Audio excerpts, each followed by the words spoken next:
Komende zondag wordt het laatste deel van de rondweg om Wansum in gebruik genomen.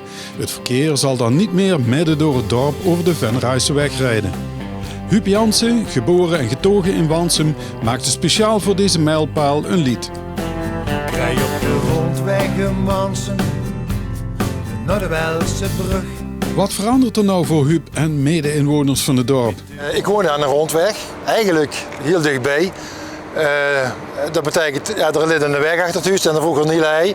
Het heeft ook nadelen natuurlijk, want ja, vroeger kon je overal naar Geister toe. En dat is nou niet meer het geval. We moeten over de fietsbrug. Rij op de rondweg in Wansum, naar de Welse brug. Rij op de rondweg, met de rondweg in Wansum. Komende zondag wordt dan eindelijk de rondweg in gebruik genomen. Een mijlpaal? Nou, ik denk inderdaad dat het een mijlpaal is komende zondag dat de rondweg open gaat. Want ja, goed, dat zal het merkbaar zien in de dorp. De dorp werd ook meteen de weg afgesloten, daar gaan ze verder. En ik denk dat daar de echte mijlpaal komt als het hele project begin volgend jaar opgeleverd gaat worden. Dan kunnen we denk ik pas zien wat het echt voor impact heeft voor Wansum en omstreken. Voor het hele gebied met wandelen, fietsen en ja, het hele recreatiegebeuren wat totaal anders zal zien. Wat je nou eigenlijk ook al ziet. Dus dat werd hartstikke mooi. Het liedje De Rondweg, was dat een haastklusje? Het liedje De Rondweg had ik eigenlijk 2 jaar geleden al klaar.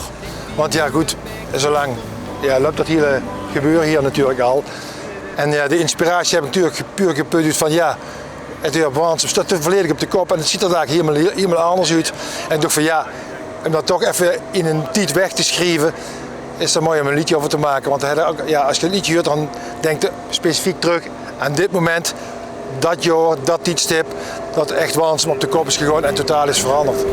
En dat is het doel. Met de rondweg in Wansum, gaat het nou heel vlug.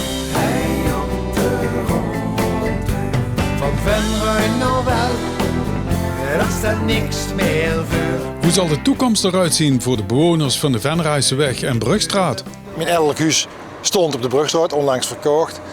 En daar werd natuurlijk in het centrum gewoon hartstikke rustig.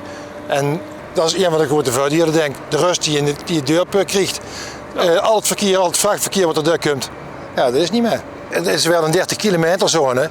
En ja, hoe ik er nou zelf tegenaan kijk, is van ja goed, hoe gaan ze het nou van elkaar krijgen dat het verkeer er ook 30 kilometer per uur rijdt. Hè?